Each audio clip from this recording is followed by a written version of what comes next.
Hey, what is up, guys? I'm gonna be, and today I'm gonna be saying why I don't think Curry's really that good. By the way, I do think Curry is one of the best of all time, but I'm gonna say like some flaws in his game. So yes, he's still one of the best to ever play, but I'm going to say why, he's just, he's not that good. The title's for clickbait. And another thing, the New York Knicks video, and that video is blowing up. But I said Kristaps Porzingis was African. That was a joke. I just had to get that off my chest. So if you're coming from that video, just know that was a joke. So yeah. But without further ado, let's get right into this video. I'm sorry, I rambled on too much. And my first reason is actually going to be their 2015 series, NBA Finals stats.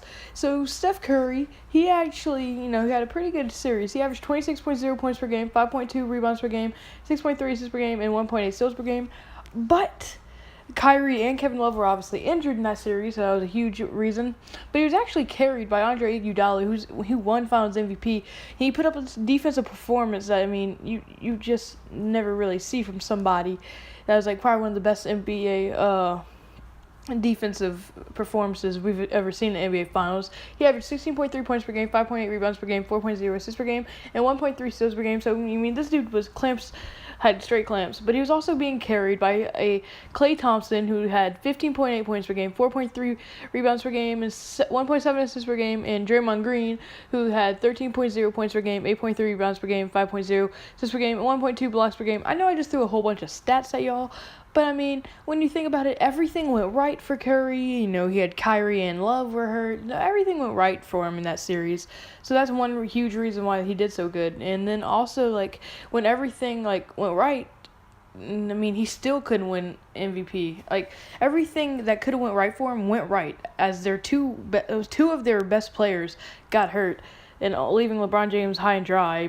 So you'd think it would be an easy MVP for him. But no, Andre Iguodala actually ended up getting it, and they actually lost 2 games. But then I'm gonna bring you to the 2016 series, and the team was fully healthy.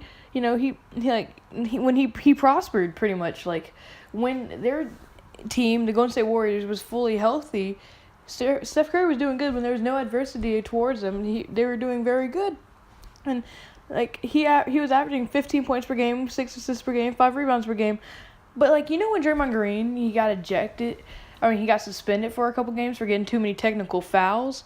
Well, that's pretty much when Steph Curry went into hiding, because he no longer had his team to protect them from LeBron. So basically, once he got suspended, he just he crumbled. He was like a cookie, and like a soggy cookie, and then the soggy cookie crumbled, and that's just how the cookie crumbled. Because he started, what I mean by he started to crumble is he had 4 turnovers the next game, and although he had more points, this dude was 8 for 21, so he was shooting a terrible field goal percentage. And the following game, if you don't remember, this dude ended up throwing his mouthpiece at a fan. He went off on the ref, and he actually got ejected, and they lost that game. He fouled out. He got ejected, and he just completely lost his cool. And then he went into hiding in Game 7. He only scored 17 points. He had 4 turnovers, 1 steal, and 2 assists. And Draymond Green actually almost won him that game, but Kyrie Irving obviously hit that game winner to win it, and he just choked that series away, obviously. So that's always gonna be on Curry's resume, of him choking that series, unfortunately. But it's his fault, and he's the reason they ended up losing that series. He went into hiding. The second one of his players went down, he just stopped playing. He acted like he never knew it would happen. So pretty much every time adversity hits him, he just kind of chokes. He chokes in big situations. Pretty much what my first reason is. But now let's go right into my second reason right about now. My second reason is that he's pretty much been carried to a lot of things he had. His first championship, get this, he was carried by Draymond Green, who averaged 8.8 points per game, 5.8 rebounds per game, and 18 points per game. And he's he pretty much brings the energy to the entire team. He's the glue. He's obviously not the best player on the team, but he holds the whole team together. And without him, I don't think they'd be anywhere near as good.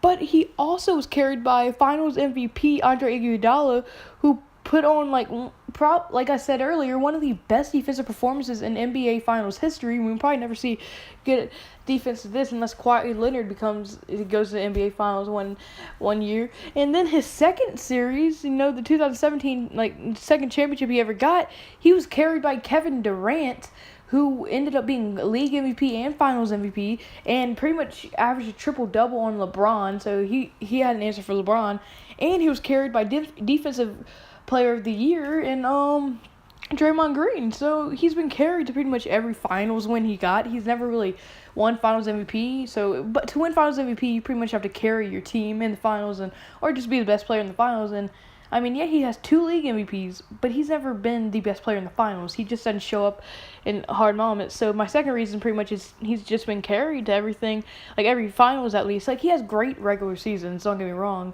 But the second the finals start, it just seems like he shuts down and doesn't do as good as he usually does.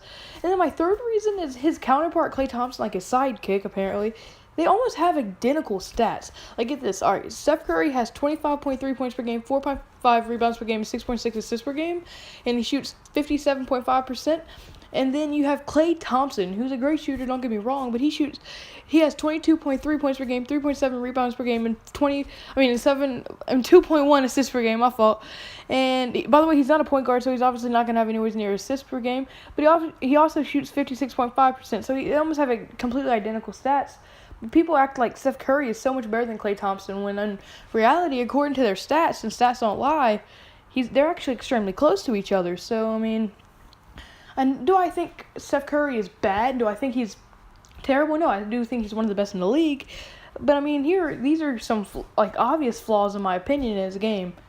But, I mean, unfortunately, that's going to be it for this video, guys. And if you like this video or agreed with anything I said, like the video and comment below what you thought about it. And I'm probably going to make a super team video tomorrow because I've just really been enjoying them. And they've really been doing good. So I'm going to keep pumping those out for you. And if you really, really like the video, hit the subscribe button. It would mean a lot. And if you didn't like the video, don't hit the dislike button. You don't have to hit the dislike button. Like, come on. You really don't have to do that. But, like I said, that's the end of the video. So remember, kids, never do your vegetables. Always eat your drugs. Stay safe. Wear your seatbelt. Goodbye. Boom.